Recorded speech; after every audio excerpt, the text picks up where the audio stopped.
الحاكم بأمر الله أكتر حاكم متناقض مع نفسه وقراراته.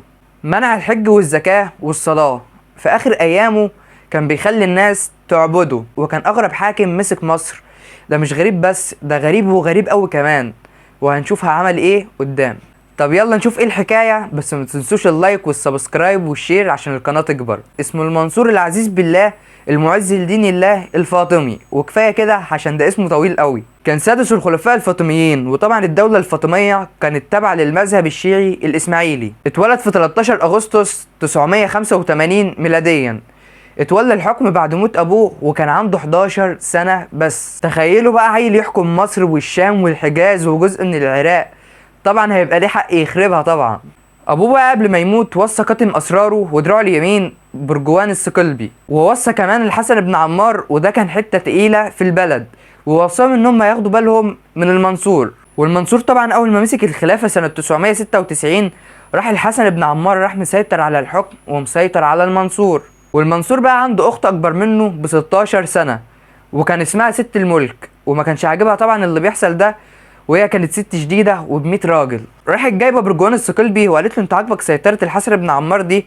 قال لها لا طبعا مش عاجبني.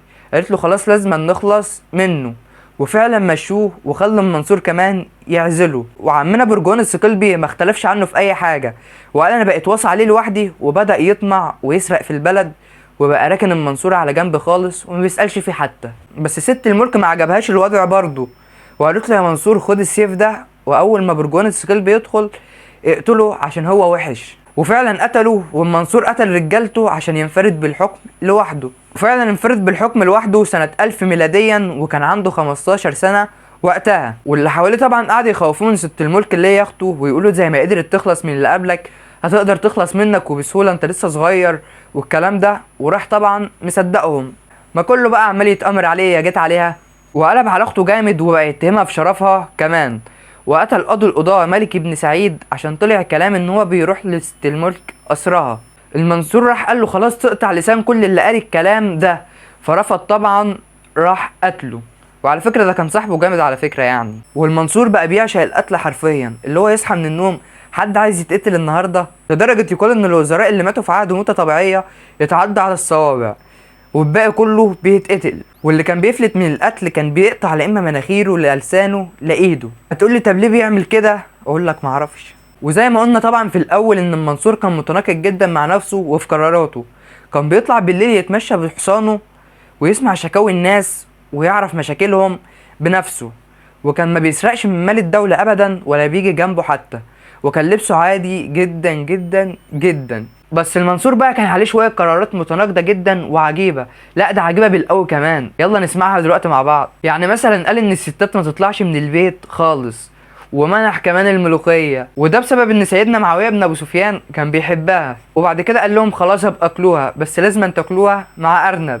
هتقول لي ليه السبب؟ اقول لك ما اعرفش. وفي سنه 395 هجريا كتب على حيطان المساجد شتيمه على اهل البيت، وامر كمان ان هم يشتموهم علنا كده، واللي كان يخالف كان يتقتل. وفي سنه 397 بعد سنتين مثلا قال لهم خلاص امسحوا الشتيمه، مش قلت لكم متناقض مع نفسه؟ بس فجاه قال لهم انا عاوز اهل البيت يدفنوا هنا في مصر، وفعلا حاولوا بس فشلوا. ولما اتجن في دماغه شويه بعت واحد عشان ينبش قبر الرسول عشان كان عاوز يدفنه هنا في مصر برضه. بس الناس بقى مسكت الراجل وضربوه وقتلوه، وبصراحة هو يستاهل. ولغى كمان الحج والزكاة وصلاة العيد وصلاة الجمعة، ده حتى المسيحيين واليهود مسلموش منه، وكان مضطهدهم جدا وقال لهم ان هم يمشوا من هنا لو ما دخلوش الاسلام. واللي اتبقى من المسيحيين اجبر ان هو يعلق صليب خشب، واللي اتبقى من اليهود اجبر ان هو يعلق تمثال عجل. وبدون اي مقدمات قال لهم هدوا كنيسة القيامة اللي موجودة في القدس. وتاني سنة قال لهم ابنوها تاني. خلاص متناقض يعني بصراحة. حاكم بأمر الله اهتم بالعلم جدا، وأنشأ دار الحكمة وجاب كبار العلماء في كل العلوم، واداهم مرتبات عالية جدا عشان يتفرغوا للأبحاث وبس. وفي سنة 408 هجريا جاء مجموعة من الشيعة قالوا للمنصور انت ليه ما تبقاش الإله؟ استغفر الله العظيم يعني. وفكر فعلا في الموضوع وبدأ فعلا في الدعوة عشان الناس تعبده، وعمل سجل فعلا عشان الناس تسجل انهم مؤمنين بيه، و15000 واحد فعلا سجلوا اسمهم، وتحول اسمه من الحاكم بأمر الله للحاكم بأمره. وبقى بيعمل اي حاجه عشان الناس تصدق انه بيعلم الغيب حتى لو كانت ايه. وبقى بيأمر الناس انهم ما يقفلوش المحلات بتاعتهم بالليل بحجه ان هو محدش يقدر يسرق في عصره، ولو حد سرق هيعرف مين بحجه انه بيعلم الغيب. بس طلع بقى ان هو كان متفق مع شويه حراميه ويروحوا يسرقوا المحلات، عشان لما صاحب المحل يقول له ده انا اتسرقت يقول له ده كذا اللي سرق كده، وان هو بيعلم الغيب فعلا. وفضل العبط ده لحد 411 هجريا. المنصور بقى راح بعت ناس تبعه لمسجد عمرو بن العاص في الفسطاط عشان يدعي الناس لعبادته وكده.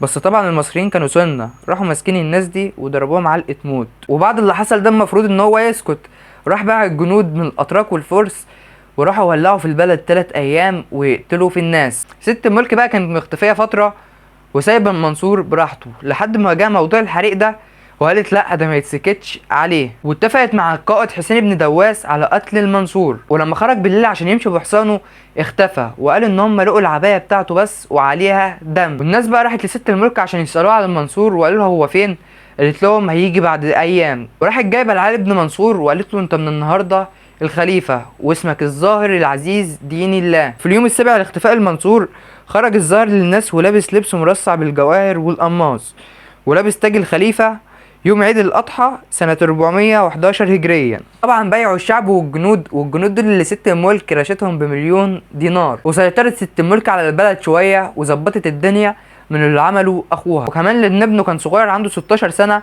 وابوه كان بعده عن الحكم فما كانش يعرف اي حاجة خالص، وفضل بقى لحد ما كبر وفهم وبدأ انه يصلح حاجات ابوه بوظها. كده الفيديو بتاعنا يكون خلص، وما تنسوش اللايك والسبسكرايب، وكان معكم حسن الخولي.